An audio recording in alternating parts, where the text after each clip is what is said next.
Hey guys, तरुण है।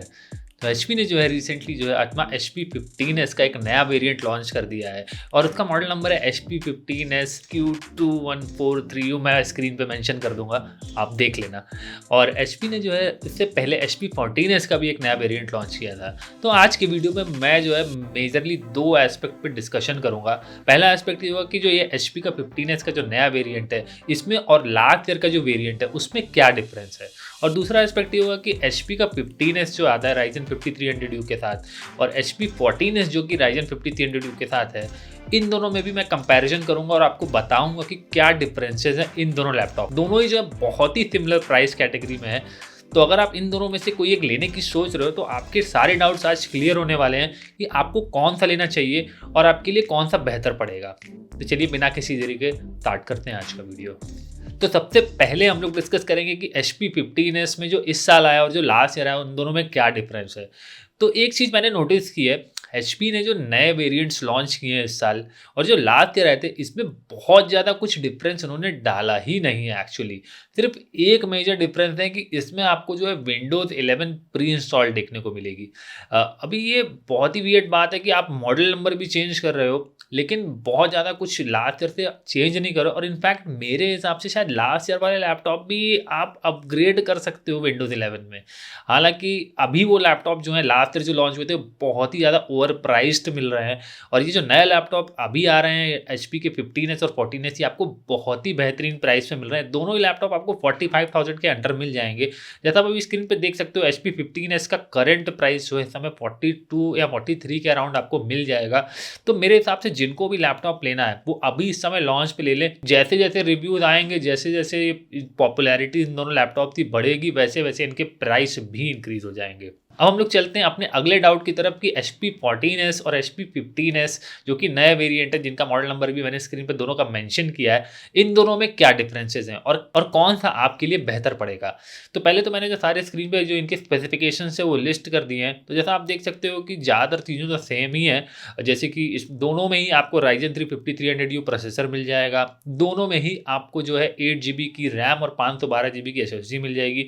दोनों ही laptop में एक स्लॉट रैम का एम्प्टी है, तो अगर आप रैम अपग्रेड करना चाहते हो तो 16GB तक अपग्रेड कर सकते हो। दोनों में ही आपको Windows 11 प्री इंस्टॉल्ड देखने को मिल जाएगी और दोनों में ही आपको MS ऑफिस भी जो है देखने को मिल जाएगा। तो अब बात करते हैं डिफरेंसेस की। तो सबसे पहला डिफरेंस जो है और जो सबसे मेजर डिफरेंस मेरे हिसाब से वो है इसका डिस्प्ले जो है HP14S में जो है आपको 14 इंच का डिस्प्ले देखने को मिलता है और 15S में आपको 15.6 इंच का डिस्प्ले देखने को मिलता है। दोनों ही जो है वो फुल HD 60 Hz के पैनल हैं जो कि 45% NTSC को सपोर्ट करते हैं। लेकिन जो डिफरेंस है वो ये है कि HP14S में आपको IPS डिस्प्ले देखने को मिलेगा और 15S में आपको SVA पैनल देखने को मिलेगा। अब IPS और SVA में क्या डिफरेंस होता है तो मैं ये आपको शॉर्ट में बता देता हूं। आईपीएस पैनल में आपको बेहतर व्यूइंग एंगल, बेहतर कलर और ओवरऑल जो डिस्प्ले की क्वालिटी है वो ज़्यादा बेटर मिलेगी। और एसवीए पैनल में आपको जो है व्यूइंग एंगल्स में बहुत ज़्यादा कॉम्प्रोमाइज़ मिलेगा और डिस्प्ले की क्वालिटी भी जो है आपकी जो स्क्रीन की ब्राइटनेस होती है वो भी आपको थोड़ी कम लगेगी देखने में। हालांकि एसवीए पैनल्स में जो है बैकलिट ब्लीड का इश्यू नहीं होता है, लेकिन ओवरऑल कलर और सैचुरेशन की जब बात करें सामने से आप देखोगे तो अगर साइड बाय साइड कंपेयर करके देखोगे तो आपको आईपीएस पैनल बेहतर लगेगा। तो यहाँ पे जो है मेरे हिसाब से जो है अगर आपके लिए डिस्प्ले साइज जो है बहुत ज़्यादा इंपॉर्टेंट नहीं है तो ये 14 इंच और 15.6 इंच में बहुत ज़्यादा डिफरेंस नहीं है। आप 14 इंच का जो आईपीएस पैनल है वो मेरे हिसाब से बेहतर पड़ेगा। अब चलते हैं हम लोग अपने सेकंड डिफरेंस की तरफ। तो सेकंड डिफरेंस जो है वो है इसके कीबोर्ड में। कीबोर्ड जो है 14S में जो है आपको बैकलिट कीबोर्ड देखने को मिलता है और 15S में आपको बैकलिट कीबोर्ड नहीं देखने को मिलता है। ये एक वियर्ड सी बात है, पता नहीं क्यों जो है HP ने बैकलिट कीबोर्ड हटा दिया है जबकि दोनों का प्राइसिंग ऑलमोस्ट सेम है। अब बैकलाइट पता नहीं कितना महंगा होता है जो हटाना पड़ गया HP को, ये मेरे हिसाब से थोड़ा सा कंफ्यूजिंग है।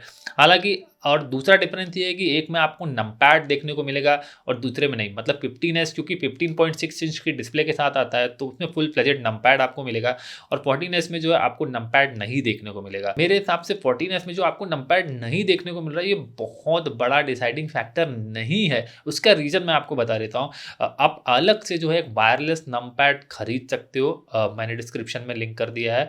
वो कुछ स्क्रीन पे आप देख सकते हो, इस समय मैंने डाल भी दिया, वो कुछ इस तरीके के आते हैं और बहुत ज़्यादा एक्सपेंसिव नहीं होते, 1000 रुपये तक आपको ईजिली मिल जाएगा। तो ये नमपैड का इशू आपका ईजिली रिजॉल्व हो सकता है। मैं भी बहुत ज़्यादा नंबर्स पे मुझे कभी कभी काम करना पड़ता है, इसलिए मैं भी हमेशा जो है नमपैड वाला ही कीबोर्ड यूज़ करता हूँ। या तो फिर मैं क्या करता हूँ, अगर मुझे लैपटॉप पे काम करना होता है तो मैं एक एक्सटर्नल कीबोर्ड ले लेता हूँ। सबसे बढ़िया सिस्टम मुझे वही लगता है, वायरलेस कीबोर्ड और माउस होना चाहिए। मेरा कुछ प्रेफरेंशियली वायरलेस कीबोर्ड माउस है, वो मैं अभी डिस्क्रिप्शन में डाल दूंगा। आपको 1000 रुपये तक अच्छा खासा जो है वायरलेस कीबोर्ड माउस मिल जाएगा लॉगिटेक का। आप उसको लेकर के भी अपनी ये प्रॉब्लम सॉल्व कर सकते हो। लेकिन डिस्प्ले जो है वो आप अपग्रेड नहीं कर सकते हो एक लैपटॉप में। आपको डिस्प्ले जो सामने दिया रहेगा वही डिस्प्ले आपका हमेशा के लिए रहेगा। तो इस चीज़ को आप थोड़ा सा ध्यान में रखें। तो अब कंक्लूजन की तरफ चलते हैं। तो HP 15S जो है मेरे हिसाब से बहुत बढ़िया लैपटॉप है। इसमें जो आपको Ryzen 3 5300U प्रोसेसर जो मिल रहा है 45,000 की अंदर प्राइस कैटेगरी में, ये एक क्वाड कोर एक बहुत ही एफिशिएंट प्रोसेसर है। इसमें आप जो है कोडिंग है, मल्टीटास्किंग है, हालांकि थोड़ी बहुत वीडियो एडिटिंग है, गेमिंग भी आप कर सकते हो। इससे कुछ बेंचमार्क्स मैंने अभी स्क्रीन पे लिस्ट कर दिए हैं, आप देख सकते हो कि किस तरीके का परफॉर्मेंस आपको ये देने वाला है। परफॉर्मेंस के मामले में दोनों ही लैपटॉप एकदम सिमिलर है, कोई डिफरेंस नहीं है। अगर आपको 15.6 इंच का डिस्प्ले चाहिए ही चाहिए, मतलब आप उसमें कॉम्प्रोमाइज़ नहीं कर सकते हो, और आपके लिए जो है नमपैड लैपटॉप के कीबोर्ड में होना बहुत इंपॉर्टेंट है, और आपको बैकलिट कीबोर्ड से उतना मतलब नहीं है, तो आपके लिए 15S बेटर रहेगा। लेकिन ओवरऑल अगर मैं बात करूँ तो 14S में आपको बेटर डिस्प्ले मिलता है, बैकलिट कीबोर्ड मिलता है, और नमपैड जैसे मैंने आपको बता दिया आप एक सेपरेटली ले भी सकते हो। तो उनके लिए मेरे हिसाब से 14S बेटर पड़ेगा। तो फ्रेंड्स, होप करता हूँ कि आपको ये शॉर्ट वीडियो पसंद आया होगा। हो सके तो सब्सक्राइब कर लें मेरे चैनल को इसी टाइप्स की डील और लैपटॉप की वीडियोस देखने के लिए। मिलते हैं अगली वीडियो के साथ। Good bye.